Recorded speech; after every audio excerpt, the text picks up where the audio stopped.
Bom dia, tudo bem? Mais uma vez de volta aqui no nosso curso de Boas Práticas nas Ações Penais. O meu nome é Leonardo Maté de Matarangas, eu sou o juiz de direito aqui do Tribunal de Justiça do Estado do Amazonas. Estou hoje como juiz titular da comarca de Borba e, primeiramente, eu preciso agradecer porque mais da metade das comarcas estiveram presentes no nosso primeiro encontro, na sexta-feira passada, e é muita satisfação observar que há um interesse, as pessoas estão procurando a capacitação, a melhoria, e por essa razão eu preciso agradecer de coração. Enquanto eu me sentir útil, enquanto vocês quiserem e precisarem da minha participação aqui, será uma imensa satisfação e um grande prazer estar aqui contribuindo.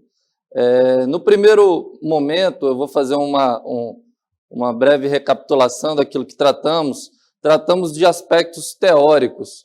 E neste segundo momento eu reservei alguns aspectos práticos. Então, nessa sequência dessa aula de hoje, faremos uma abordagem muito mais prática do que teórica, o que eu acredito que vai ser interessante para o acompanhamento de vocês. Ao final da aula, e eu quero e gostaria muito da participação de vocês, eu gostaria que vocês já fossem anotando as perguntas. Haverá um espaço, por volta de 20 minutos, será dedicado justamente para a interatividade, a interação de vocês. Então, anotem as perguntas, vamos separar esse espaço e eu quero ver vocês aqui com a gente participando, tá bom? Então, tudo jóia? Todo mundo já tomou o café? Despertaram, acordados? Então, vamos lá, vamos voltar aqui. Nós estávamos trabalhando sobre a tabela de classes processuais, um assunto que o nosso Projude tem a classificação processual e o assunto do processo. A classificação do processo ela é fundamental e ela é disposta numa taxonomia, ela é prevista pelo CNJ, o nosso Conselho Nacional de Justiça, como uma maneira, e aqui eu extraí estas informações do próprio site, da própria tabela processual unificada do CNJ, porque utilizar adequadamente e corretamente a tabela permitirá uniformidade no tratamento da informação, visando geração de análise estatística mais precisa e detalhada, essencial ao planejamento estratégico do Poder Judiciário. Então, o Poder Judiciário ele traça todos os anos uma meta para aquele ano. Há um colégio de presidentes dos tribunais, e estes presidentes dos tribunais se reúnem todos os anos para entender e colocar aquela questão que é possível ser realizada. Então, por que nós precisamos de adequação das tabelas processuais? Porque desta maneira as estatísticas serão corretas. Se você não lança a evolução da classe processual lá, se é inquérito, vira ação penal, se deixa de ser ação penal porque transitou em julgado e se torna uma execução penal, nós precisamos que isso conste adequadamente, seja arquivado o processo de conhecimento e seja aberto na devida competência um processo de execução penal. Sou juiz de vara única, alguns colegas têm uma questão da divisão de varas, então as comarcas que têm mais de uma vara, nós temos que a primeira vara ela é responsável pela execução penal e pela execução penal os procedimentos eles acabam sendo direcionados adequadamente quando existe mais de uma vara. Entretanto, algumas comarcas de vara única, e eu já pude observar isso, acabam executando pena no próprio processo de conhecimento. Isso gera um problema, um equívoco aqui de estatística e precisa ser tratado de uma maneira adequada e conforme, porque sem execução penal não é possível que o juiz possa conferir os direitos ao reeducando, agora condenado e que deve pagar sua pena perante o Poder Judiciário. Desculpa. Bom, melhorar a gestão da pauta pelos órgãos judiciais. A questão da pauta dos órgãos judiciais, nós estamos trabalhando no interior, a Associação de Magistrados, a Amazon, está trabalhando também. Há uma resolução do Conselho Nacional de Justiça que procura equalizar a divisão da força de trabalho entre o primeiro e o segundo grau, entre a magistratura da capital e a magistratura do interior. Então, vocês, e nós, aliás, que estamos aí no interior, nós não seremos simplesmente esquecidos se fizermos o adequado lançamento, se as estatísticas estiverem lá e ficar provado e comprovado ali pelos dados que estamos trabalhando. E de uma maneira geral, eu conheço de interior, eu trabalho no interior, eu sei que se trabalha muito no interior. E as pessoas do interior acabam sendo esquecidas, às vezes por um inadequado lançamento da meta da estatística. A nossa produtividade acaba ficando muito abaixo dos colegas da capital e, por essa razão, o tribunal acaba fazendo uma divisão que nem sempre é a que gostaríamos e a que percebemos que seria adequada e suficiente. Então, vamos ter atenção aí a essa questão do lançamento das classes processuais para que a gente possa mostrar que nós trabalhamos muito. Bom, facilitar a recuperação de informações pelos órgãos supervisores. Todos aqui estamos submetidos à correição, a mostrar que estamos trabalhando, a demonstrar que os processos não estão parados e que, conforme eu já disse na primeira aula, temos início, meio e fim. O processo ele caminha para um fim, ele nunca volta ao início, a ideia dele, aliás, nunca é voltar para o começo, e estamos dedicados e trabalhando, fazendo audiências, fazendo intimações, lançando decisões e sentenças para que o processo caminhe para o fim. E justamente desta maneira, que é o lançamento adequado das tabelas processuais unificadas, teremos a possibilidade da nossa corregedoria, do Conselho Nacional de Justiça, verificar que estamos trabalhando adequadamente. Aliás, eu agora pela manhã estava conversando com o pessoal aqui da secretaria e uma coisa eu percebo, e vou confidenciar para vocês que precisamos de motivação no trabalho.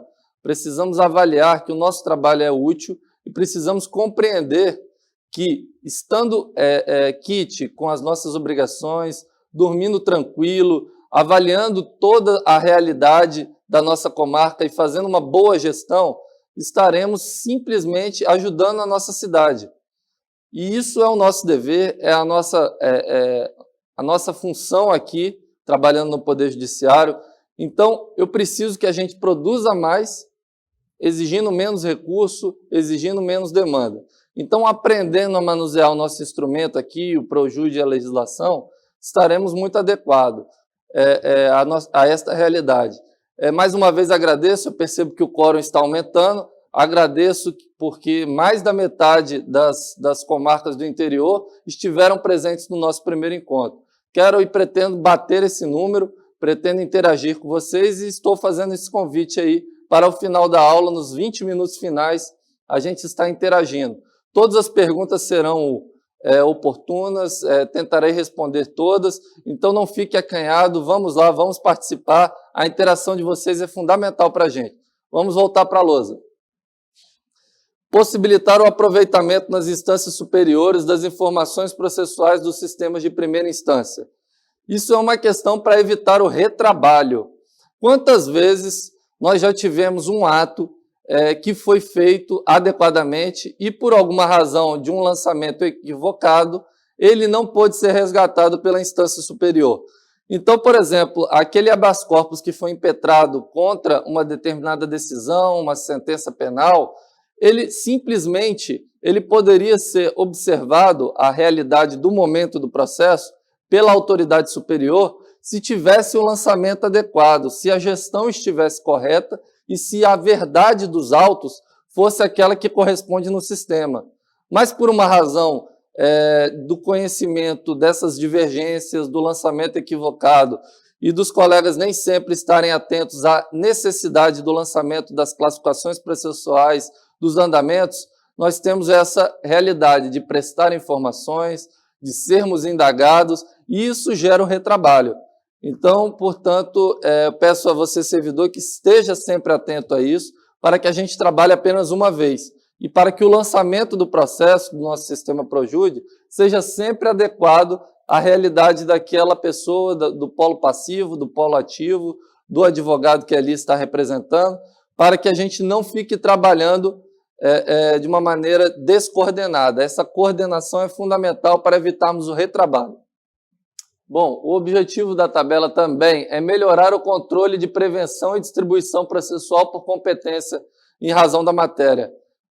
Eu estive com um grupo de trabalho do pessoal da informática, estamos avaliando que existem demandas repetitivas, existem demandas nas quais o processo ele trata de mesmas partes, mesma causa de pedir, e, portanto, ele não poderia ser processado por duas vezes. É o fenômeno da litispendência, o que gera para o segundo processo uma sentença extintiva, sem resolução de mérito.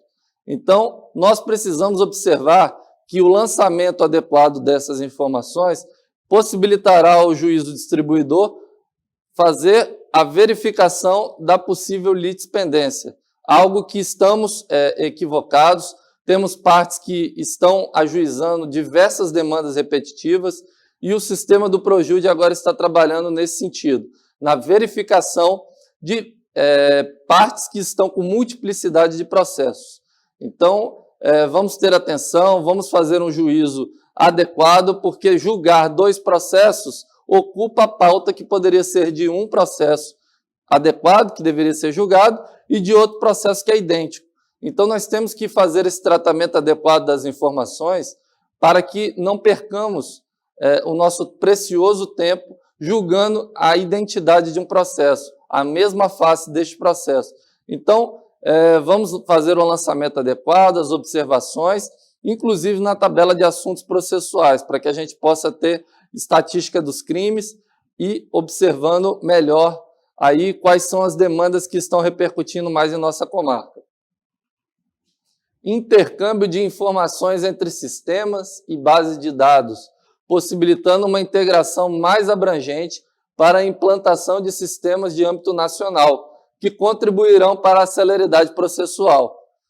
Bom, pessoal, essa semana eu acabei fazendo algumas audiências previdenciárias, eu acredito que praticamente todas as comarcas são deprecadas para a realização de atos da Justiça Federal, e por essa razão todos aqui, ou quase todos, algumas comarcas têm subseção da Justiça Federal e, portanto, não são deprecadas para esse ato, mas outros atos também são deprecadas. E quando somos deprecados para a realização de um determinado ato, observamos que, às vezes, somos indagados, questionados se há ou não a realização deste ato.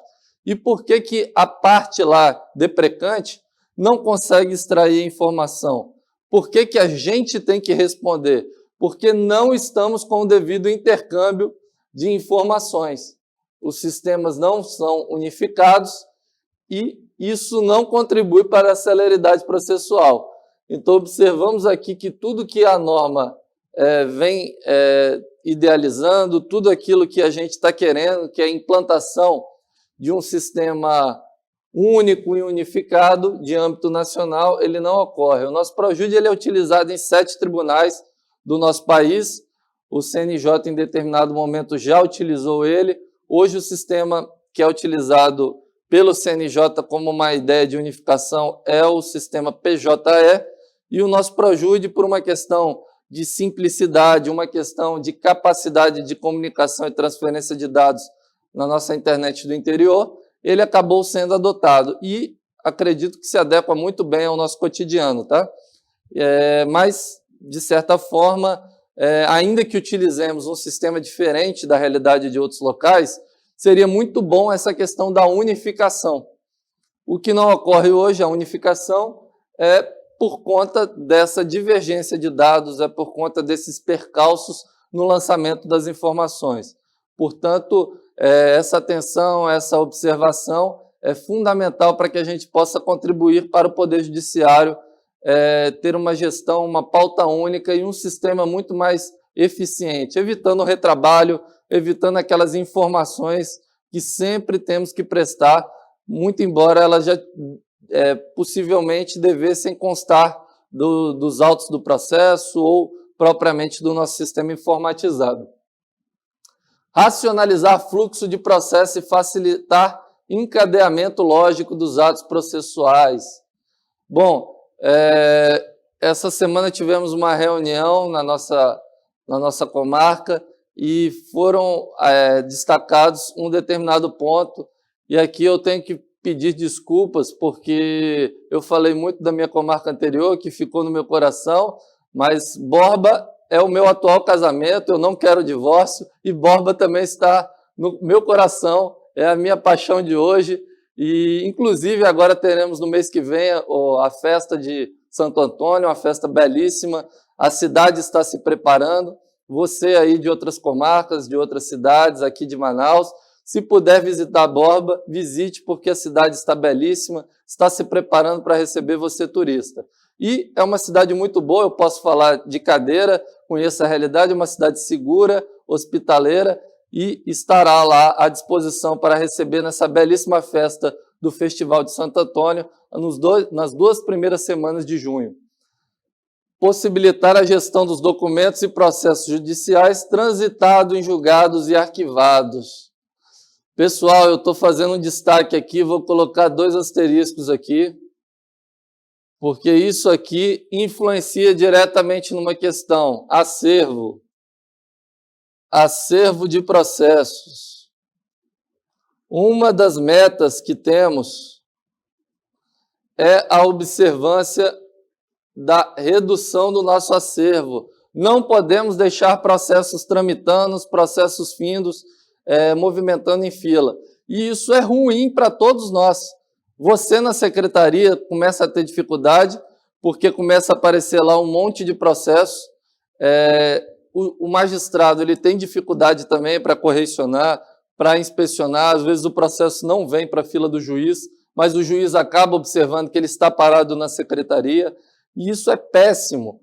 Então, vamos observar a necessidade do lançamento do trânsito em julgado, a certidão, portanto, de trânsito em julgado, e o devido lançamento do arquivamento. O processo, como eu disse, ele tem início, meio e fim. O processo ele se inicia, ele tem que tramitar e ele tem que acabar. E o fim do processo é a decisão de arquivamento, é aquele momento que estaremos encaminhando o processo com a sensação de dever cumprido. Acabou o processo, então a secretaria cumpriu o seu dever, a jurisdição entregou aquela questão à sociedade, e isso é o nosso dever cumprido, isso é aquilo que tem que nos satisfazer. Portanto, é preciso muito que as secretarias, que os colegas servidores estejam observando que os processos têm que transitar em julgado quando a decisão definitiva, quando não há recurso, ou quando o recurso é devolvido de instância superior, temos que certificar trânsito em julgado e encaminhar o processo ao seu lugar, que é o arquivo. A partir desse momento, evidentemente, poderá surgir um processo de execução ou não, se não tiver nenhum provimento, nenhuma demanda que necessite de ato imperativo do Poder Judiciário. Bom, a nossa tabela não acaba por aí. Percebam vocês que é muito importante o lançamento das informações, é fundamental que estejamos cumprindo com os lançamentos dos processos, porque isso em um determinado momento pode ser objeto de uma correção, de uma inspeção extraordinária, e nesses termos, o que vai acontecer? Teremos que fazer um retrabalho. Então, deixar acumular, deixar as situações do processo pendentes de lançamento adequado no nosso Projude, não é uma questão muito boa, porque em um determinado momento, avaliando que aquela situação não corresponde, teremos que fazer o lançamento. Então, no nosso dia a dia, na nossa rotina de trabalho, fazendo esses devidos lançamentos, será muito oportuno. E isso contribuirá, voltando à nossa lousa, para padronizar a descrição dos diversos movimentos para facilitar a recuperação e maximizar o uso da informação processual, atingindo níveis crescentes de acessibilidade para usuários internos e externos.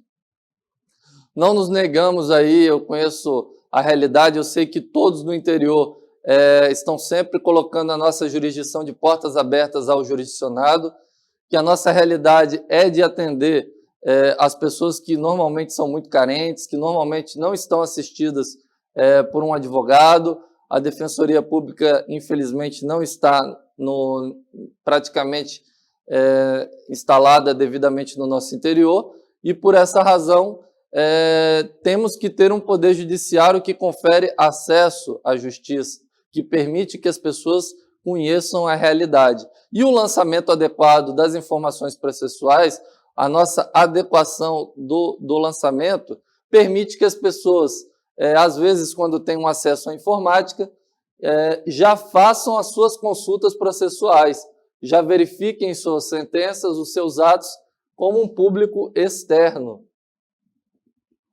E como o próprio público interno de outras varas, de outras comarcas, aquela carta precatória que saiu de Carauari para ser cumprida em Tefé, que saiu de Santa Isabel do Rio Negro para ser cumprida em São Gabriel da Cachoeira, o colega da comarca do lado ele não vai precisar ficar questionando se ela foi cumprida ou não, simplesmente pelo fato de estarmos lançando adequadamente as informações processuais no nosso sistema Projude. Vamos adiante. Identificar com maior exatidão o tempo médio de duração de cada fase do processo e os seus maiores entraves, a fim de permitir a adoção de intervenções precisas e pontuais. Bom, aqui a gente está tratando de direito penal, é uma seara específica, é uma questão que trata de um dos direitos mais caros ao nosso jurisdicionado, que é a liberdade. Então, por se tratar de liberdade, eu peço encarecidamente que os colegas servidores façam o lançamento dos presos. Observem sempre que há prisão e que o Projude esteja sempre adequadamente lançando a prisão ou a liberdade, porque a prisão é a exceção e a liberdade é a regra. Então, quando preso, faremos constar a data da prisão, e quando livrado solto, quando há um alvará de soltura expedido, peço que observem isso também. Vai facilitar ao magistrado, naquele momento da sentença, da prolação de sentença, para que faça adequadamente a detração. Então, hoje o nosso Código de Processo Penal ele tem essa previsão, o magistrado ele já pode detrair pena quando do cumprimento de uma medida cautelar de prisão, e, nesse sentido, se você estiver com a informação fidedigna, adequada, você já pode, com maior juízo de certeza, fazer o procedimento da detração. Hoje, entretanto, não é a nossa realidade, temos informações muitas vezes desencontradas, não consta adequadamente no sistema Projude quando foi preso ou quando foi liberado. Então, precisamos ter atenção, isso é uma prática, eu não diria nem boa prática, é uma prática fundamental à garantia desse direito, porque não estamos aqui para punir além ou com excesso, estamos aqui para aplicar a lei e fazermos a correta restrição daquilo que é devido. Portanto, a norma ela permite a privação de liberdade por um determinado prazo, faremos neste determinado prazo, faremos com igualdade para todos. E, por essa razão, essa observância com muita cautela é fundamental. Peço muita atenção àqueles servidores que trabalham nas competências penais para que sempre tenham essa atenção ao lançamento e fico, inclusive, lá no nosso Projude, um bonequinho, né? E tem uma gradezinha. Então, é para chamar atenção e é para lançar lá. Se ele está solto, vamos retirar a gradezinha, porque ela, normalmente, os magistrados, eles pulam ali na sua fila de conclusão de processos, eles pulam diretamente para os processos que tem o nosso sujeito cidadão atrás das grades. E por uma prioridade óbvia, uma prioridade legal, e por uma questão de humanidade. Esses pedidos têm prioridade e passam na frente. Então, muitas vezes, nós, os juízes, acabam verificando que os processos não se tratam mais de réu preso, e ainda assim eles constam como essa prioridade. Isso dificulta a gestão do gabinete, a gestão do magistrado, e, por favor, encarecidamente, peço que a Secretaria também faça essa observância, os lançamentos e soltem aqueles presos que não encontram-se mais no cárcere. Identificar assuntos frequentes nos processos judiciais, possibilitando melhor gestão do passivo pelos tribunais, além da adoção de medidas que previnam novos conflitos. Pessoal, esse ponto 11 aqui é fundamental. E aqui eu vou falar de duas figuras importantes, hein? Muita gente não conhece essas figuras, são figuras chaves e fundamentais no nosso sistema Projude. O primeiro é o agrupador e o segundo é o localizador.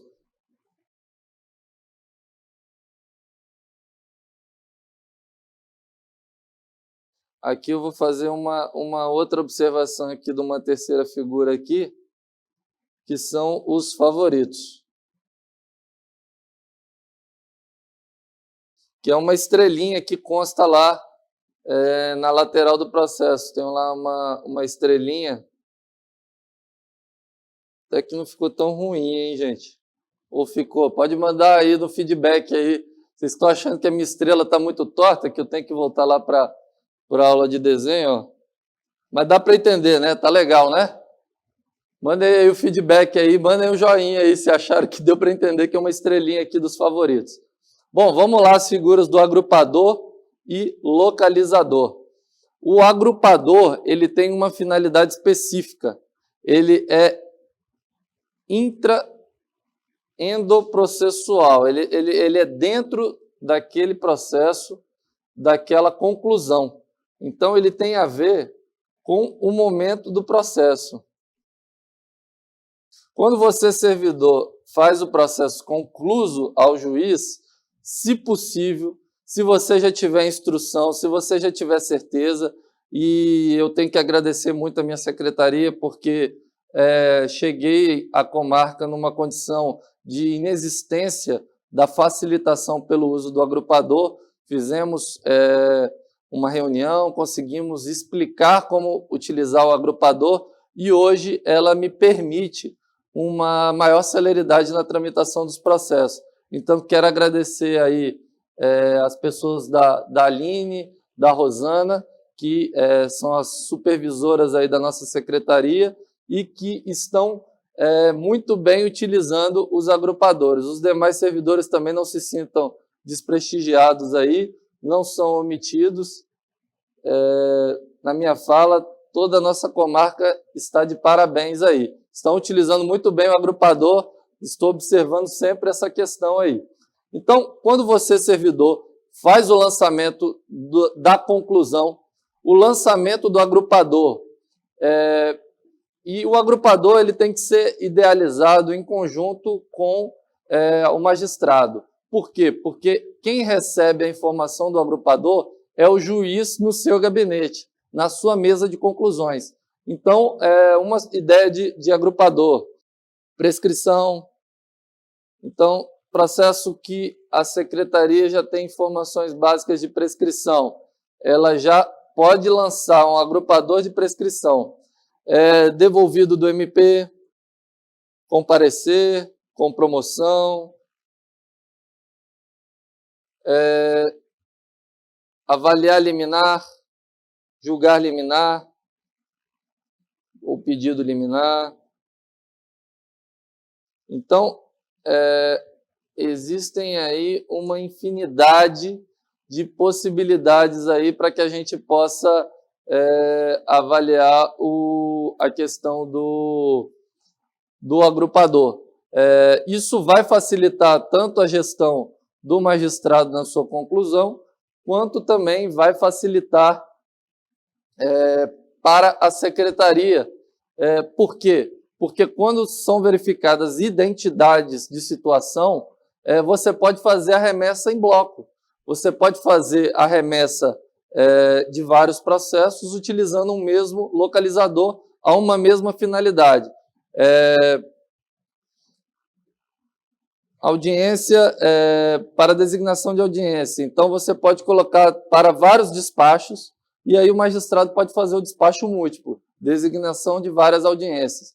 Essas ferramentas, pessoal, elas são fundamentais. Se a gente ficar clicando um a um, demora muito, é muito complicado. E eu sei que para assinar é complicado, para você também aí na secretaria é complicado. Você vai ter que ficar esperando o nosso Java, ficar lançando o processo um a um, e muitas vezes os processos eles vieram numa espécie de lote, vieram com uma quantidade muito grande. E por essa razão, você também tem que dar andamento de uma maneira célere, de uma maneira com volume, com quantidade. Se ficarmos trabalhando daquela maneira do um a um, aquela questão quase que artesanal, isso será prejudicial ao atingimento de metas, à realização do que somos também, que são os números.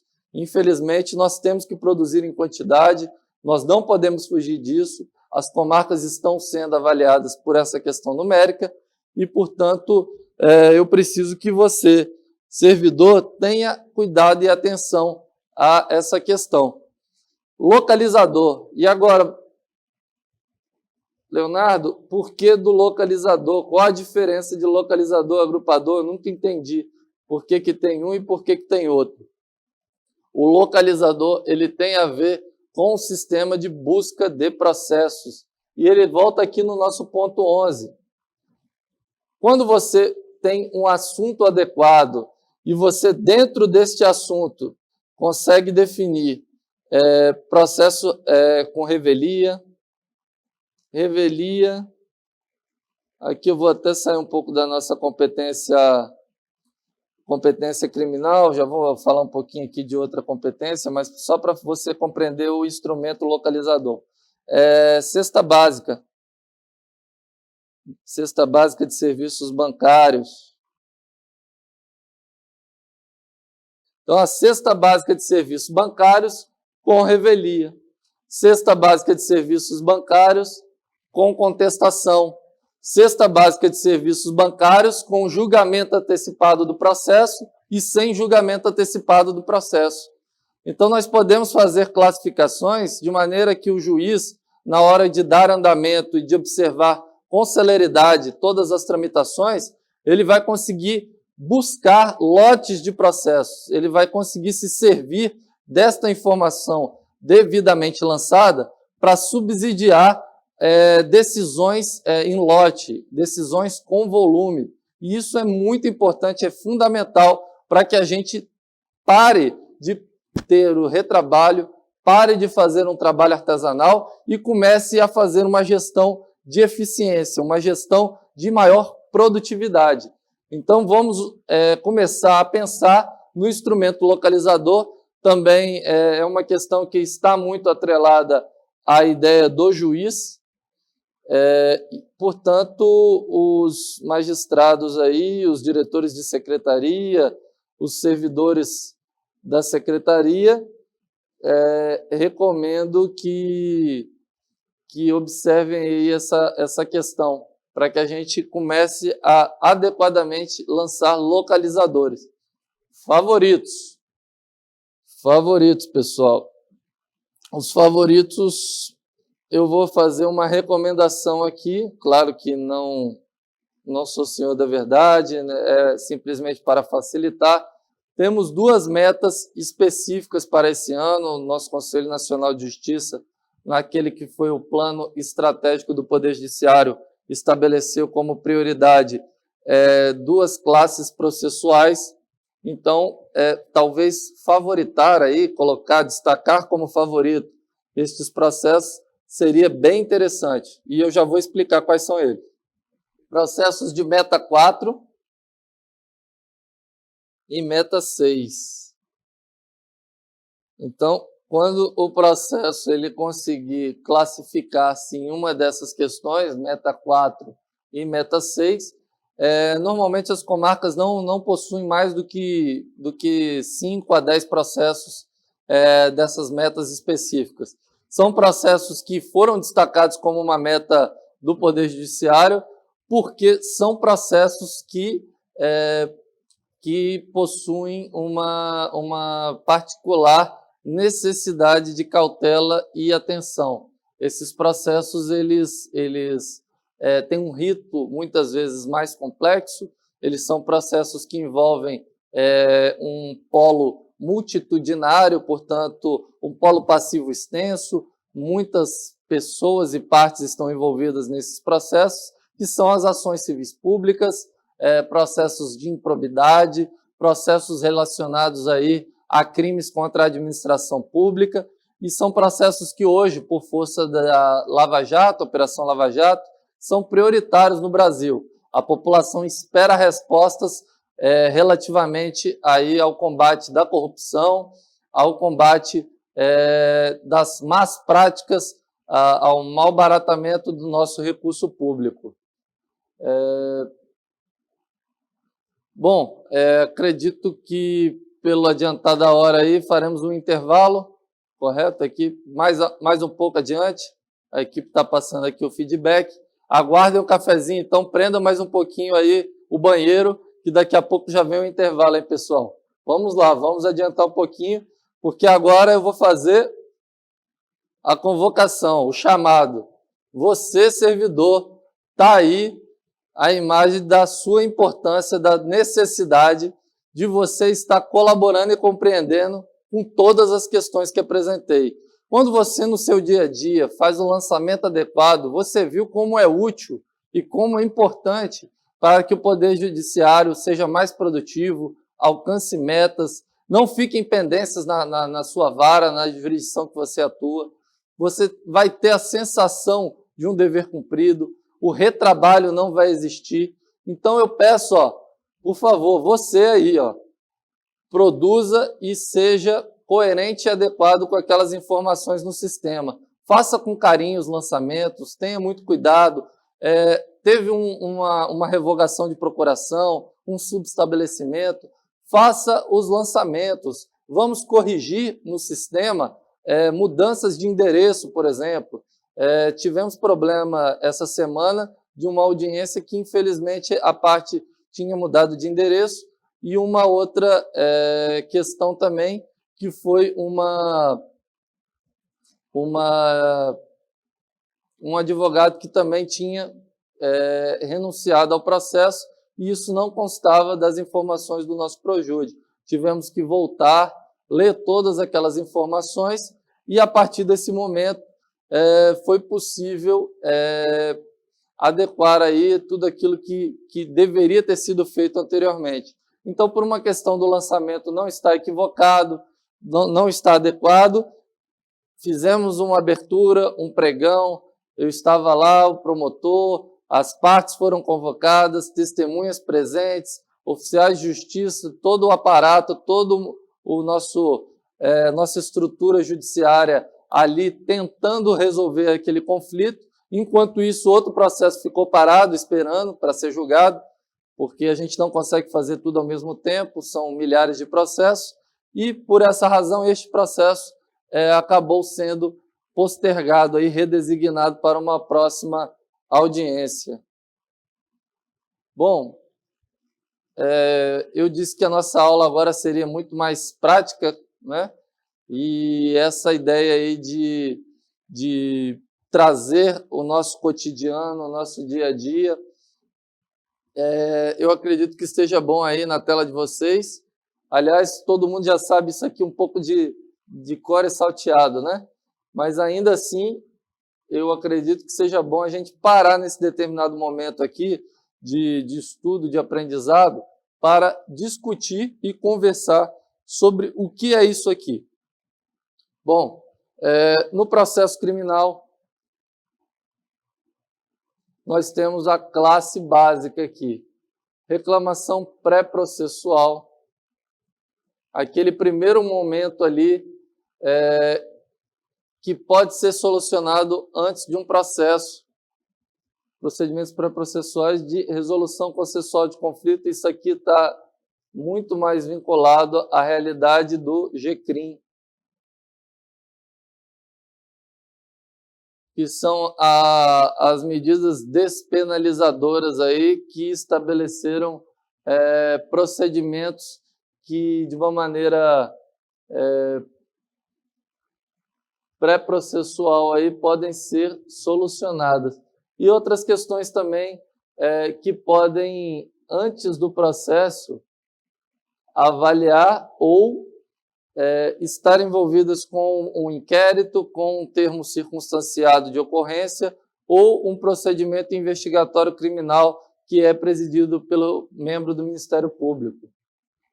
No processo criminal, temos aqui cartas, execução criminal, medidas cautelares, medidas garantidoras, medidas preparatórias, petição, procedimento comum, procedimento investigatório, processo especial, questões e processos incidentes e recursos.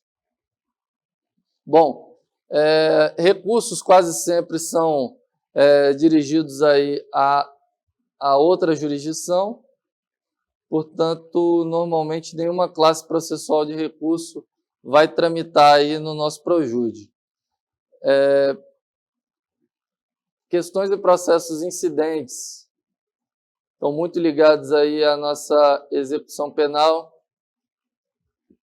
mas também, algumas vezes, a própria jurisdição também de conhecimento. Procedimento comum. Isso aqui, gente, é processo, tá? Enquanto que procedimento investigatório é inquérito ou TCO.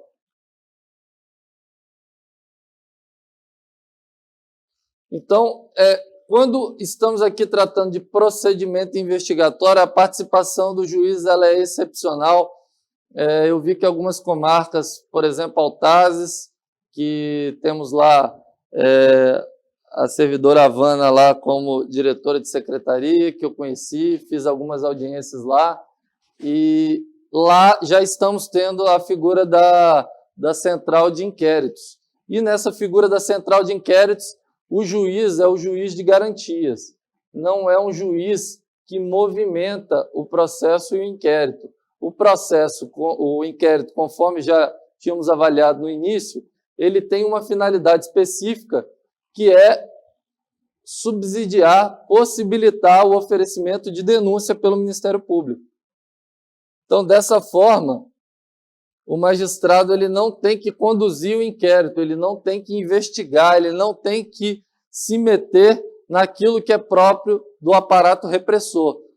Nós, Poder Judiciário, não estamos aqui para simplesmente punir, estamos aqui para apurar a verdade dos fatos e, assim, quando for determinante, como for, por consequência, a aplicação de uma pena, será aplicada. Ou, se não se provar nada, ou estiver provado que não ocorreu aquele determinado fato, o nosso dever é a absolvição. E isso faz parte da própria imparcialidade do Poder Judiciário. Então, este procedimento investigatório aqui, quando estamos tratando nas centrais de inquérito, eles sairão das filas de secretaria e terão uma competência específica que abre lá na barra do nosso Projude. Essa competência específica terá todos esses procedimentos aqui tramitando diretamente e sendo conduzidos por delegado de polícia e promotor de justiça. Isso é muito bom para a gente, tá, pessoal? Porque nós vamos parar de trabalhar o que é trabalho dos outros, o que é o serviço do Ministério Público e do delegado de polícia. Vamos parar de fazer aqueles ofícios pedindo o interrogatório de uma determinada parte, vamos parar de ficar encaminhando ofícios para a realização de diligências nos hospitais ou em outra questão que necessite de perícia, o CRAS, o CREAS, ou relatórios sociais e essas questões mais que estamos acostumados aí no nosso cotidiano. Petição. Essa classificação processual aqui ela é residual, tá? Quando nada se encaixa das outras questões de procedimento e processo, ela é genérica e, portanto, ela é utilizada quando não conseguimos utilizar para nada, é uma petição inominada. Isso porque o artigo 5º da nossa Constituição Federal, ele tem uma garantia fundamental. A inafastabilidade da jurisdição, a jurisdição ela não vai se esquivar de apreciar qualquer lesão ou ameaça a direito. Então, quando a pessoa se sentir preterida de qualquer direito, ela está franqueada o acesso ao Poder Judiciário, é uma garantia, um direito fundamental, peticionar ao juiz, demonstrar as razões de direito e de fato que possivelmente um provimento pode ser aguardado. Medidas preparatórias. Aqui temos alguns procedimentos também prévios, alguns procedimentos cautelares aí.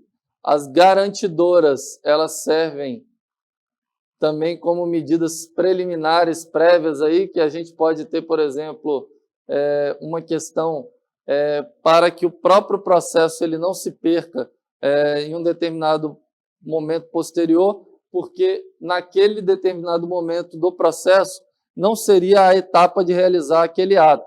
Só que você pode antecipar, mudar e ouvir, por exemplo, uma testemunha que está muito doente, que foi vítima de uma furada de um terçado, que foi vítima de um tiro, e essa vítima ela pode se antecipar ali e prestar um depoimento antecipado como testemunha, e isso pode ser judicializado e pode ser alterado esse rito processual.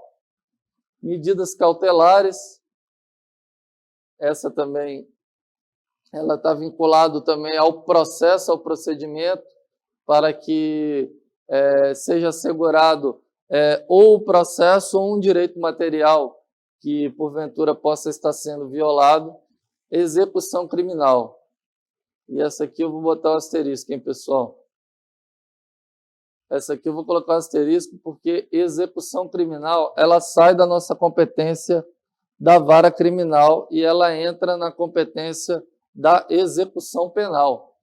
Então, vamos ter atenção aqui que trânsito em julgado, expedição da carta de sentença aí, e aí o procedimento, o processo vai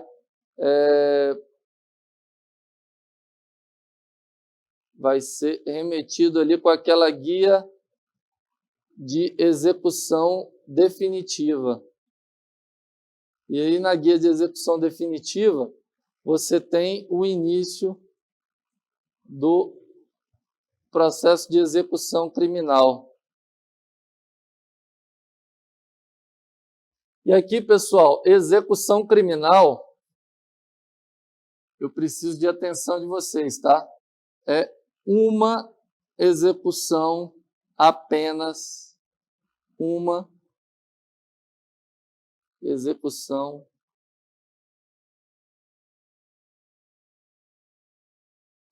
por apenado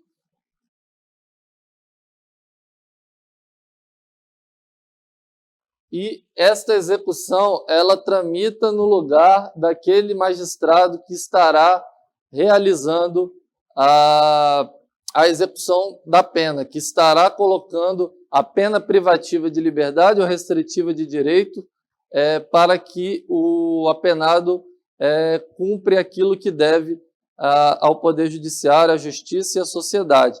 Então, quando estamos naquele determinado momento que a pessoa foi condenada, transitou em julgado, a pena passa a não ser mais uma pena de natureza cautelar e passa a ser uma pena restritiva de liberdade, definitiva, uma prisão-pena, prisão definitiva.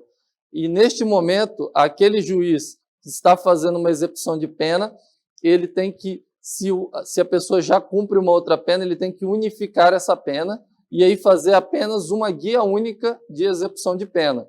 Se há uma necessidade, nós temos aqui uma realidade do interior, que é o não cumprimento do regime fechado, nas comarcas do interior que não tem unidade penitenciária, que, portanto, estão se valendo das delegacias de polícia para realizar o cumprimento das suas execuções de pena, o que nós temos é que você faz a remessa deste processo de execução e ele será executado pela VEP, aqui em Manaus. Então, nós temos um provimento da nossa corregedoria que dispõe sobre o tempo de pena, no caso ordinário aí são 8 anos, e a pena remanescente você tem que ter mais de 1 ano ainda para transferir o preso. Então, o preso foi condenado a 8 anos e 6 meses. Pode transferir? Não pode, porque apesar de ter sido mais de 8 anos, não temos uma pena remanescente em regime fechado de mais de 1 ano. Então, tem essa peculiaridade aí, você tem que ter mais de 1 ano ainda no regime fechado para que a pessoa possa continuar aí no nosso DIP.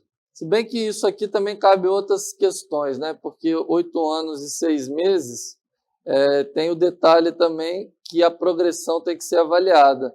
Em 1/6, no cálculo ali da pena, nessa conta pode ser sim que ele tenha a possibilidade de ficar, de ser transferido. Então, esse detalhe, essa particularidade, ela tem que ser observada. Pena remanescente de 1 ano e pena total superior a 8 anos. No caso de crimes comuns, no caso de crimes hediondos, a gente tem no nosso provimento 6 anos, tá? Reincidentes aí.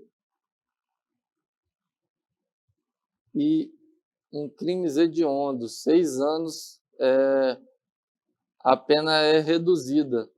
Isso porque isso tem reflexo aí no livramento condicional, tem reflexos na realidade da progressão de regime, e por essa razão nós temos uma mudança aí deste quantitativo.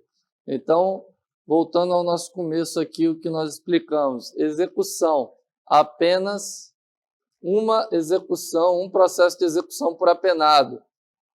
O preso foi transferido para Manaus, encerra, arquiva aquele processo de execução na nossa comarca e vamos transferir todo o processo de execução para a capital. O juiz da VEP passa a ser o juiz responsável por coordenar e controlar essa execução de pena. Bom, as cartas aqui são cartas precatórias, rogatórias e cartas de ordem. Normalmente nos deparamos aí com cartas precatórias, que são aquelas que outros juízos de igual jurisdição pedem que nós façamos um determinado ato. As cartas de ordem, elas vêm de tribunais superiores, segunda instância, STJ, STF, Tribunal de Justiça, porque estão posicionados de uma maneira hierarquicamente. Não que exista uma subordinação técnica aí do juiz a essas autoridades posicionadas hierarquicamente superior ao juiz de primeira instância, mas porque, pela própria distribuição da jurisdição, a competência que passa de um juiz singular a um órgão colegiado, ela fica aí com um grau de possibilidade de reforma daquela decisão.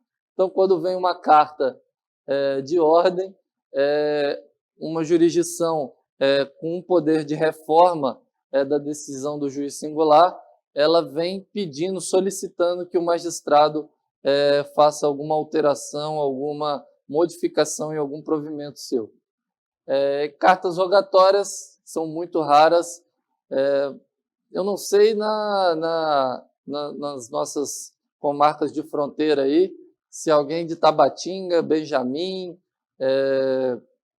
São Gabriel da Cachoeira, Atalaia do Norte, tiver a possibilidade aí de contar para a gente Santa Isabel do Rio Negro, Barcelos, se tiver a possibilidade de contar para a gente se nas fronteiras aí já viram uma carta rogatória, seria legal essa interação de vocês aí. Estou aguardando saber se alguém já viu uma carta rogatória aí nos nossos processos. Bom, no procedimento comum, quando nós clicamos aqui nesse maisinho aqui, nós temos a divisão de rito, rito sumário, rito sumaríssimo, rito ordinário, de acordo com a quantidade de pena. Temos também a questão da adequação do procedimento àquele crime que está ali contido. Então, por uma questão de organização e facilitação, se você não souber qual é qual, peça que o magistrado pode explicar ao juízo distribuidor aí qual é o crime que corresponde a cada um desses procedimentos. Aqui nós temos a nossa tela de busca avançada de processos. Aqui em processos, busca. E na nossa tela, observem que o pessoal da equipe do Projude destacou a classe processual, o assunto, classificação de processo, e todas essas questões aqui estão aqui. Demanda judicial repetitiva também. Estão aqui justamente para que a gente possa, isso aqui tem a ver com o localizador, que eu expliquei lá atrás, para que a gente possa conferir celeridade aí à nossa tramitação de processos. Com uma classificação de processo adequada, nós podemos ver o que nós temos de execução de pena, o que nós temos de processo de conhecimento. Outro dia eu fiz uma pesquisa dos inquéritos, porque estou fazendo a migração da nossa comarca de Borba para a central de inquéritos. E eu percebi que existem pendências aí. Nós temos IPs que não são mais IPs e que agora são ações penais, as APNs ali no nosso andamento. E por essa razão, quando nós fazemos o lançamento, a nossa busca ela acaba ficando dificultada, ela se torna uma questão muito manual, muito artesanal. E isso é péssimo, porque você começa a ter que fazer uma gestão individualizada, processo por processo. Numa comarca com milhares de processos, isso é praticamente impossível que a gente possa parar para ficar fazendo acerto dessas classificações processuais. Então, conforme eu fiz aí o pedido anteriormente, muito cuidado com decisões que podem alterar a classificação processual. Vou dar aqui o destaque, que agora eu estou sempre fazendo um lançamento nos meus despachos e decisões para que as pessoas se atentem a isso. Bom, voltamos aqui, tivemos uma situação aqui de uma dificuldade aqui da caneta, apareceu uma caneta mágica aqui que aparecia, agora a caneta é a caneta convencional, porque mágica não tem aqui no processo. Petição para execução, pedindo execução. Pediu execução imediatamente. Cumprimento de sentença, pessoal. Deixou de ser processo de conhecimento. Na nossa barra, nós temos que fazer alteração no lançamento, processo já sentenciado. Na primeira parte geral, alterar situação do processo sentenciado. Isso aí vai alterar a nossa estatística, vai colocar nossa comarca um pouquinho adiante ali na produtividade, vai fazer com que a localização e organização dos processos seja totalmente diferenciada. Então, qualquer tipo de petição de execução, isso aqui normalmente em juizados especiais, tá? No juizado civil, nós temos muitos processos que pedem esse tipo de execução aqui e ainda fica constando lá processo de conhecimento. Então, vamos fazer a alteração, a evolução da classe processual. Uma outra classe processual que eu também sempre informo aqui, denúncia. O que vem depois da denúncia, pessoal? Decisão de recebimento ou rejeição da denúncia. A rejeição da denúncia por inépcia, ela não é muito comum. Normalmente os promotores eles apresentam denúncias aí que encontram conformidade aí com as disposições ali do artigo 40 do Código de Processo Penal, e por essa razão a inépcia, a rejeição das denúncias não é uma decisão muito convencional, não é uma decisão que normalmente o magistrado vá adotar. Portanto, você não vê cotidianamente uma decisão de rejeição. A absolvição sumária também é uma possibilidade aqui, mas aí a gente já sai das decisões e já parte para a sentença. Sentença de absolvição sumária também tem muito a ver aqui com o não processamento de uma denúncia. Mas quando há uma decisão de recebimento da denúncia,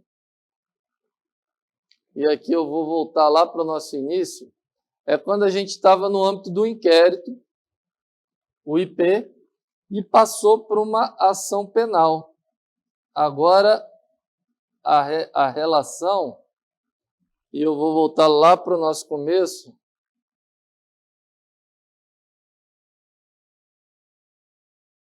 aqui, ó, as funções da Polícia Judiciária, tal, delegado de polícia.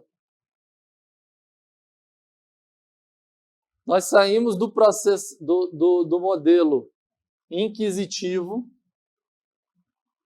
Ó, isso já foi falado pela teoria. Você percebe que a teoria, às vezes, ela fica um pouco perdida naquele primeiro momento que a gente falou. Modelo inquisitivo. O delegado de polícia, o promotor, eles querem descobrir a verdade, eles não te perguntam muito como é a realidade, o que está acontecendo, como você se defende daquilo que você está sendo acusado. Por um modelo acusatório.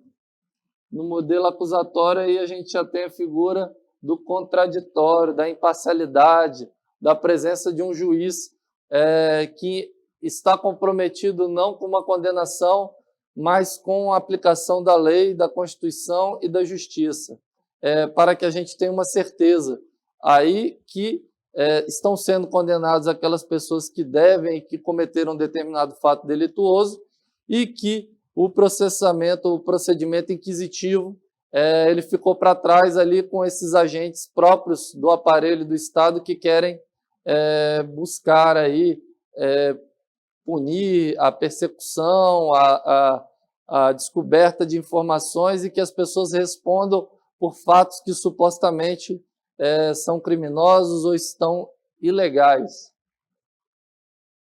Então vamos voltar lá à nossa lousa. Passando adiante, painel de metas, pessoal. O painel de metas ele está aí, é uma realidade, temos que trabalhar com isso e estamos sendo sim avaliados por essa questão das metas. O tribunal ele está monitorando todas as comarcas. O nosso interior hoje ele está acima da... Aqui eu fiz uma pesquisa dos meses de janeiro até maio e eu coloquei capital e interior aqui. E hoje a realidade do nosso Tribunal de Justiça é de 113%. Ó. 113%. Isso quer dizer o quê? A cada 100 processos que entram, estão saindo 113 processos. Isso é muito bom, né, gente? Muito bom. Nosso tribunal está atingindo a meta 1. Está todo mundo de parabéns aí, de uma maneira geral. Todo mundo contribuindo aí muito para o alcance dessa meta, para que o tribunal esteja melhor visto e melhor classificado perante os outros tribunais, perante os tribunais superiores, o Conselho Nacional de Justiça. O acompanhamento dessa meta, pessoal, é muito importante, inclusive aqui, ó, a gente tem um percentual de cumprimento aqui mês a mês. Ó. Primeiro mês aqui, janeiro, fevereiro,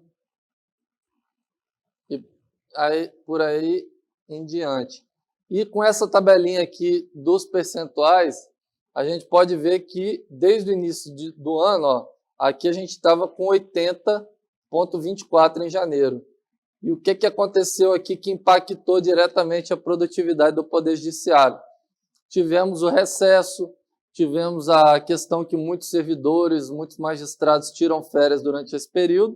Isso é uma questão que, olha, obviamente já está sendo retratada nos números, na estatística. Então é de fácil visualização que no mês de janeiro o nosso Poder Judiciário como um todo ele fica um pouco abaixo no quesito produtividade. A partir daí, isso é natural, essa evolução durante um ano, tá, pessoal? Não é uma questão que eu estou fazendo nenhum tipo de crítica, até porque todos nós temos direito de férias, temos as licenças, temos o recesso, temos todas essas questões aí garantidas por lei. Mas o importante aqui é observar o crescimento. E esse crescimento ele tem a ver com uma situação básica que eu vou explicar aqui. Esses 4 números aqui, ó, esses 4 gráficos aqui, eles são vitais para o nosso acompanhamento e são diretamente impactados por aquilo que eu coloquei ali atrás. P1.1, processos não criminais que entraram neste ano de 2019 no nosso Tribunal de Justiça, 54.280. P1.2, processos criminais que entraram, 12.290. P1.3, saída de processos não criminais, 56.996. P1.4, 15.095, saída de processos criminais, processos sentenciados. Então, observem aqui. Quando, aqui, normalmente, ela já se dá pelo próprio ajuizamento. Protocolo de petição inicial. A parte chegou lá e protocolou a sua inicial, sua ação de indenização por danos morais, ação de inventário e partilha, ação de divórcio litigioso, tudo isso vai entrando aqui, ó, vai caindo aqui, vai aumentando o nosso númerozinho aqui. Vai crescendo, crescendo até o céu, porque o processo não para de entrar e parece que a gente está enxugando gelo, né? Todo dia está lá a barra de gelo e está entrando processo e não para de entrar processo. E se a gente não tiver um número legal aqui, um número positivo, acima, o que isso está representando? Que aí o gelo está matando a gente afogado, que a gente não dá conta de enxugar o gelo e que a entrada maior de processos não tem a vazão da saída de processo e cada dia mais a gente vai ter que trabalhar ainda mais. Se a gente manter um número positivo, a tendência é a redução do acervo, é a gente equalizar e a gente vai melhorar nossa qualidade de prestação de serviço e vai permitir eficiência, redução aí do tempo médio dos processos e é uma excelente prática aí de boa gestão. Agora no P1.2, isso aqui que é importante, pessoal, fundamental. Você lembra lá do recebimento da denúncia, da evolução? Toda vez que a gente protocola um inquérito lá para ser acompanhado, ele não entra no P1.2, ele não está lá, tá?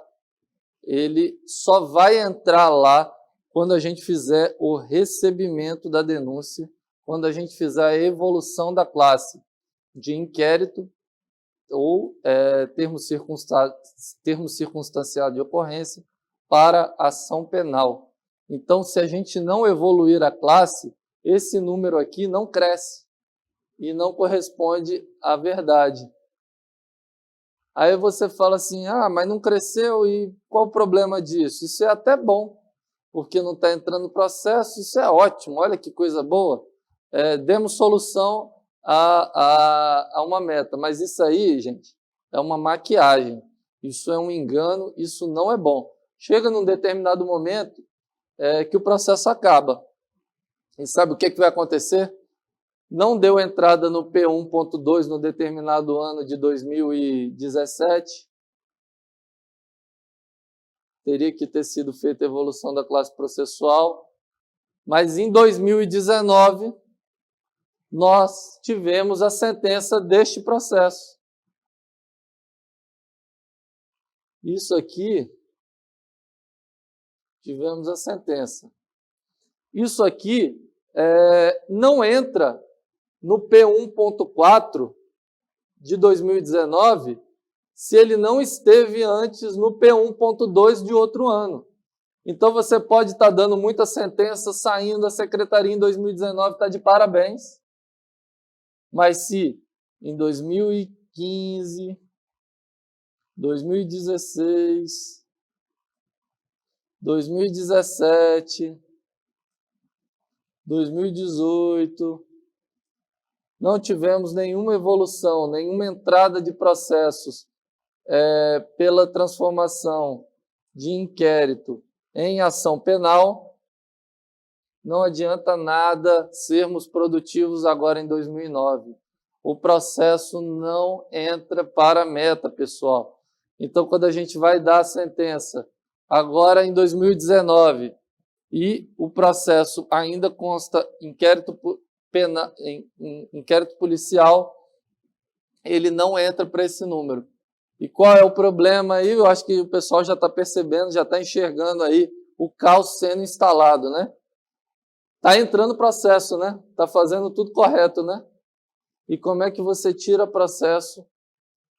Se agora entra processo, você faz a audiência, você faz tudo, cita, intima, faz a audiência, faz a sentença, faz tudo.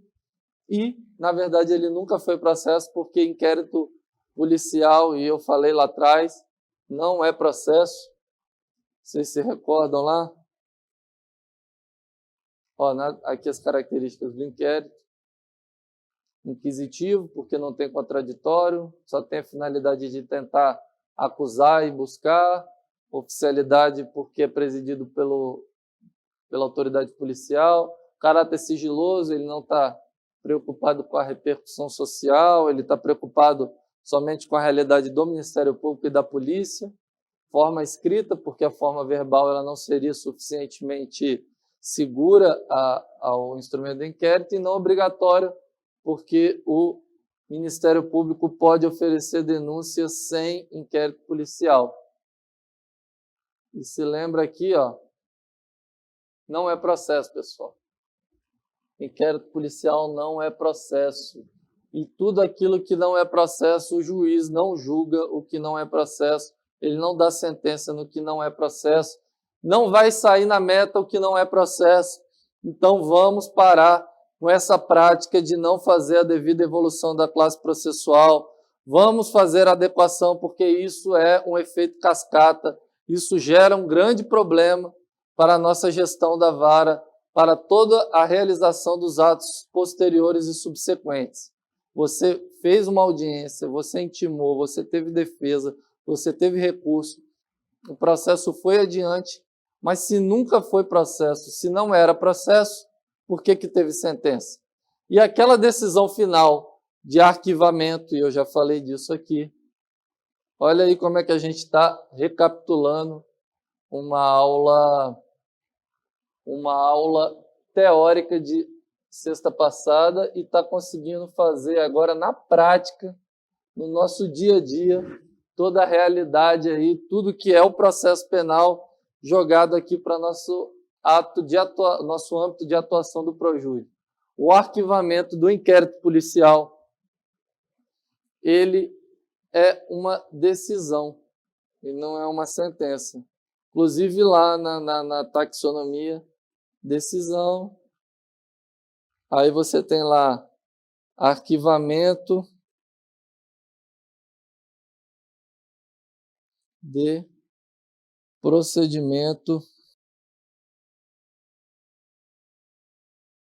investigatório. Quando que isso ocorre? Quando por despacho, aqui está despacho, mas seria uma decisão, a requerimento do promotor de justiça não pode a ação penal ser iniciada. Iniciada porque faltam ali as condições da ação penal. Interesse, legitimidade, justa causa, e aí faltando essas condições aí para o exercício da ação penal, a gente não dá o prosseguimento ali para que o processo se instaure, e aí a partir desse momento a pessoa esteja respondendo um processo penal propriamente dito. Então, se ainda temos lá na nossa classificação uma decisão, a própria lógica processual ela não espera uma sentença, ela espera uma decisão. Por isso que é importante que a gente faça adequação, porque nossas metas são diretamente impactadas se o processo não está corretamente adequado. Então, pessoal, vamos observar aqui no P1.2 e no P1.4 se está tendo entrada e saída. Isso aqui é saudável, tá? Isso aqui é o fluxo normal, entra e sai, entra e sai. Claro que é importante que saia mais um pouco para que a gente consiga ficar sempre no positivo aqui. O interior eu acho que a gente não está aqui com o próprio sistema aberto. Se for do interesse de vocês, eu volto aqui. Eu queria até que vocês colocassem aí nos pedidos, nas manifestações, no feedback aí, se for positiva a aula, se vocês estão aprendendo, se estão gostando, eu gostaria de saber, porque eu estou aqui à disposição de vocês. Eu estou aqui justamente para contribuir, para saber se estou sendo útil, e é com muito carinho, é com muita boa vontade realmente que disponibilizo essa parte do meu tempo aqui para estar vindo contribuir aqui e tentar aprender junto de vocês também, porque agora no momento de perguntas, de troca, eu também aprendo bastante, gosto muito desse momento. Então, o interior, hoje, ele está com 119%, ele puxa até a capital para cima, hein, pessoal? Então, como aqui a gente está tratando com a turma do interior, com os nossos colegas do interior, está todo mundo de parabéns aí, este ano de 2009, meta 1, todo mundo se saindo muito bem aí. Claro que em determinadas comarcas a gente não consegue bater a meta, isso é comum, porque às vezes ocorrem... O restante a gente faz o intervalo agora, daqui a 4 minutos, né? 4 minutos, e aí a gente vai ter qual tempo aí no segundo momento? O tempo aí da equipe? 60 minutos? 20? Então, 20 minutos aí, eu vou fazendo as perguntas aí, vou tentar jogar um pouco mais rápido aí, porque já está acabando o nosso tempo, e o pessoal já quer ir no banheiro, hein? Senão, fica complicado. Aqui eu tenho os dados consolidados da meta 1, primeiro grau, segundo grau, isso é uma questão aqui de detalhe, a gente não precisa adentrar muito. Metas nacionais para 2009 foram aprovadas no 12º Encontro Nacional do Poder Judiciário. Os presidentes, o nosso excelentíssimo senhor desembargador Iedo esteve lá nos dias 3 e 4 de dezembro, foi inclusive comunicado aí, estiveram no Encontro Nacional do Poder Judiciário e ele fez parte da construção dessas metas que acabamos de discutir. Justiça estadual, julgar quantidade maior de processos de conhecimento do que distribuídos no ano corrente. É aquilo que eu expliquei. Tem que entrar menos e sair mais, hein, pessoal? Essa questão de suspense e sobreestado, se alguém tiver uma dúvida, me pergunte, mas não vou tecer comentários específicos. Aqui nessa visão aqui, ação penal, APN, inquérito penal, IP, e execução, exec-crim. Então, no nosso sistema processual penal, antes é um inquérito policial e depois se torna uma execução penal ou acaba aqui pela absolvição. Pode morrer aqui o processo. Isso era uma cruzinha aqui porque enterramos o processo aqui.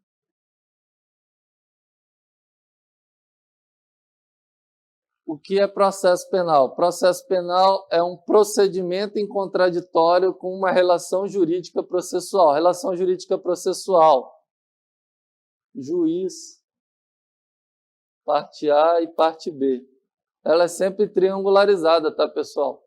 ela tem, aliás, quase sempre, existem algumas exceções, como tudo nessa vida no direito, mas quase sempre a gente tem aqui o Ministério Público, ocupando essa posição A, também quase sempre, e aqui o réu. Procedimento em contraditório. Isso aqui é uma definição, acho que do professor Auri, que esteve aqui no nosso Tribunal de Justiça, fez uma palestra brilhante. E por que que eu destaquei isso? Porque justamente no inquérito não é processo, porque não é um procedimento em contraditório, porque a relação jurídica não é processual, porque o juiz ele não intervém como um terceiro equidistante aí nessa relação. Aí eu coloquei aí o professor Auri Lopes Júnior, pode ser visto como um sistema político-cultural que valoriza o indivíduo frente ao Estado e que se manifesta em todas as esferas dessa complexa relação Estado-indivíduo. Princípios do processo penal. Presunção de inocência ou não culpabilidade, imparcialidade do juiz, igualdade processual, paridade de armas, contraditório, bilateralidade de audiência, ampla defesa. Então, a gente tem que estar sempre observando princípios, tá, pessoal? Agora eu vou pedir aí que mandem, por favor, perguntas. Vamos passar para o nosso segundo tempo. Mensagem, e-mail, telefone, zap, sinal de fumaça, pombo correio, o que quiser, a gente está aqui recebendo. Eu quero... Opa, riscou tudo aqui. Quero aqui a participação de vocês, por favor, hein? Por favor, vamos lá, vamos participar. A minha intenção é essa. No segundo tempo eu tenho mais um slidezinho de alguns detalhes fundamentais aqui que eu quero tratar, mas vamos fazer um intervalo, né? Vamos lá, porque senão o pessoal já está querendo me matar aí, que está todo mundo com sede, querendo ir no banheiro. Então, obrigado, pessoal. Valeu.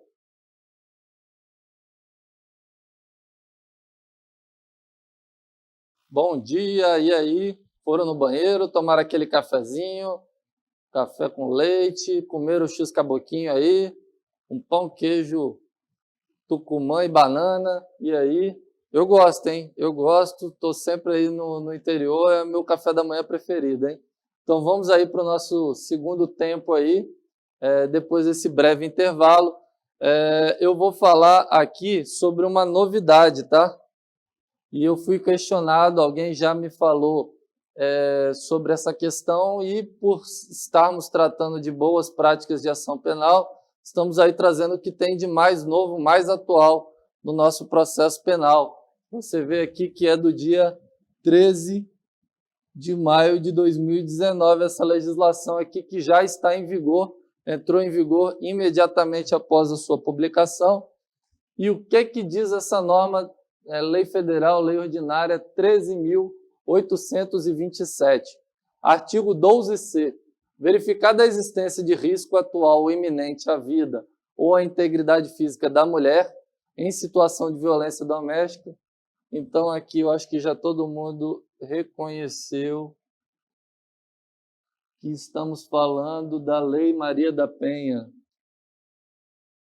Essa lei 13.827, ela faz alterações sobre disposições da Lei Maria da Penha. Então, em situação de violência doméstica e familiar de seus dependentes, o agressor será imediatamente afastado do lar, domicílio ou local de convivência com a ofendida, pela autoridade judicial, juiz, né? É aquele processozinho MPE lá que a gente vê, medida MPU, né? Medida protetiva de urgência, pelo delegado de polícia quando o município não for sede de comarca. Percebam aqui, esse artigo aqui, pessoal, ele está sendo muito contestado. Eu não sei se já foi protocolado uma ação declaratória de inconstitucionalidade, ou eu tenho que verificar o assunto, mas eu sei que nos grupos de juízes, das associações, já está sendo questionada a legalidade, a constitucionalidade desse dispositivo. Por quê? Porque delegado de polícia não teria, em tese, a possibilidade de interferir em seara de direito fundamental. Como é que o delegado de polícia vai ordenar? Infelizmente, por uma questão aliás, felizmente, né, desde de Montesquieu, da separação dos poderes, temos que a separação dos poderes, um juiz imparcial é um direito fundamental da pessoa ser julgada. E quem tem que tirar a pessoa do seu lar, da sua casa, é o juiz imparcial. Aí eu vou falar esse detalhe aqui, ó, quando o município não for sede de comarca. E aqui no Amazonas a gente tem, alguém sabe? Claro que o colega lá de Tonantins está sendo lembrado aqui. É o único município do interior do Amazonas que não é sede de comarca. Fica a comarca aí vinculada a Santo Antônio do Içá, doutor Posidônio aí, o magistrado que responde pela comarca de Santo Antônio do Içá e pelo termo judiciário de Tonantins.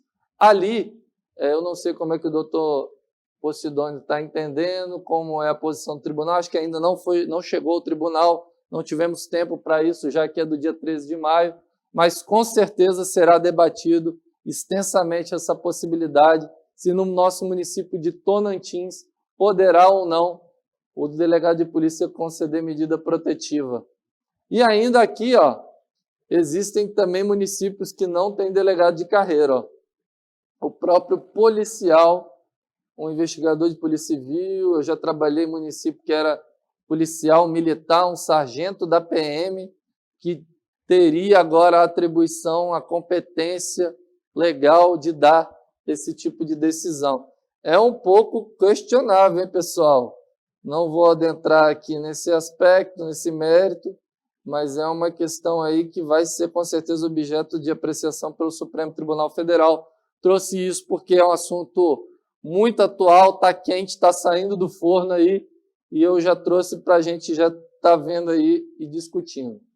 O juiz é comunicado no prazo de 24 horas, tá?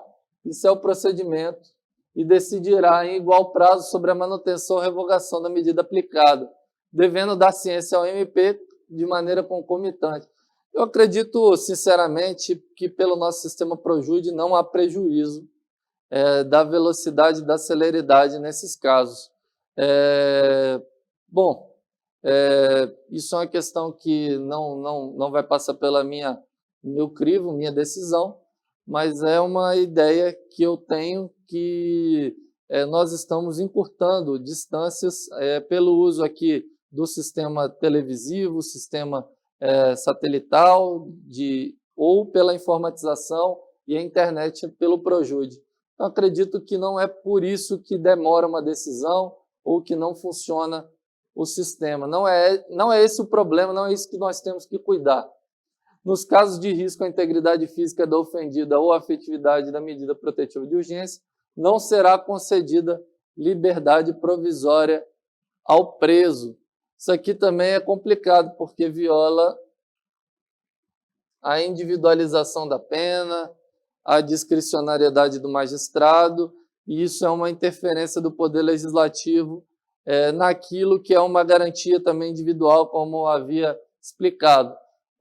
O juiz de direito imparcial, um juiz soberano em suas decisões, é um direito do cidadão para que seja feita justiça a esse devido caso concreto. Citação e intimação, hein, pessoal? Esse assunto eu também trouxe aqui rapidinho para falar para vocês, porque em determinados procedimentos criminais, a gente observa que a citação sempre pessoal. Pode ser por hora certa? Pode. Os oficiais de justiça aí conhecem o procedimento e podem utilizar a possibilidade aí desse procedimento por hora certa. Na intimação, a gente tem que observar o seguinte: muitas vezes o réu não muda de endereço, não comunica. Isso eu estou pedindo porque eu vejo muito processo travado em secretaria ocorrendo essa situação, tá, pessoal? O que acontece? O réu mudou de endereço, fugiu. Tem que aplicar a prisão preventiva aí? Tem risco na aplicação da lei penal? Muitas vezes não, eu às vezes deixo de determinar a prisão. Mas eu aplico o artigo 367 do Código de Processo Penal, que é a revelia. O réu não quer ir na audiência. Mudou. O que é que eu preciso que o oficial de justiça escreva? Em diligência, na casa do senhor fulano de tal, que consta nos autos informado, nas folhas tais, item tal, por 3 vezes me dirigi, lá sendo encontrei pai, mãe, esposa, filho, todo mundo está lá, menos o réu, né? O cara não quer responder, fugiu. É direito dele? De certa forma, sim. Interrogatório é um procedimento de defesa. Se o cara não quer ir na audiência, o problema é dele, que não vai usar a possibilidade ali, o tempo que a gente dá para se defender, ele não vai ter a oportunidade de falar a sua versão e depois vai vir a sentença condenatória e tchau e um abraço, né? A gente também não pode travar processo porque o cara não quer participar de um processo justo e imparcial. Ele fica com medo, ele está achando que a gente está lá para condenar, a gente está lá pela verdade. Se o cara já está nessa ideia aí, querendo fugir, querendo bagunçar, querendo se afastar, nós vamos tocar o processo adiante. Aplica o artigo 367 e um abraço. A audiência tem que ocorrer, bora para as alegações finais e conclusos para a sentença. Pessoal, muito obrigado, eu tenho que agradecer mais uma vez aí a vocês e eu quero saber das participações aí, das perguntas. Acredito que tenhamos aí a contribuição, o feedback, eu agradeço muito aí. Ó, o pessoal está aí mandando um ok, sinal bom, vídeo bom, tudo legal. Pessoal lá de Itacoatiara, uma comarca aqui próxima da nossa capital, Manaus, uma cidade grande, hein? Bom que o pessoal está fazendo uma pergunta. Se o juiz já sentenciou e não foi evoluída a classe, como fazer para contar este processo? Olha, Samuel, eu sugiro a evolução da classe em qualquer momento. Entretanto, esse é um assunto que a gente tem que conversar com o Rodrigo do Projude, com o Redson, ou com o Roberto, porque é uma questão própria desse sistema. Quando a gente não faz o procedimento correto e adequado, a gente começa a sair do momento que a gente sabe o que está acontecendo no processo. Eu não tenho detalhe do sistema Projude para saber se isso vai voltar retroativo ou não. Então, a gente tem que acabar avaliando se contará ou não. Mas eu ainda assim acredito que a evolução da classe, mesmo depois de sentenciado, seria uma boa prática. Taquatiara fez mais uma pergunta aí. Aí, vamos lá. É possível recebimento tácito? Em resumo, foi isso aí que o colega lá de Taquatiara perguntou. Bom, recebimento tácito, isso aí é um entendimento do STJ. Você não precisa sequer dizer que está recebendo denúncia para que seja válido como recebimento tácito. É entendimento do STJ, nosso Superior Tribunal de Justiça. Eu entendo que o magistrado tem que explicar, porque é uma decisão que ele tem que avaliar os pressupostos, os requisitos da sentença, da denúncia, tá? Mas dessa maneira, eu acredito, e eu peço que você pergunte ao magistrado, se ainda não coloque a questão de recebimento, se ele quer que seja feito o lançamento. Por uma questão de conformidade com o sistema, eu recomendo e acredito que sim, tá? Opa, obrigado aí o pessoal de Manaquiri, um grande abraço aí. Um apenado com várias condenações na mesma comarca tem as penas unificadas na mesma execução. Mas se ele tiver condenações em comarcas diferentes, essas penas podem ser unificadas? Excelente, hein, pessoal? E onde o apenado vai cumprir a pena? Valeu, Tony. Muito boa pergunta, hein?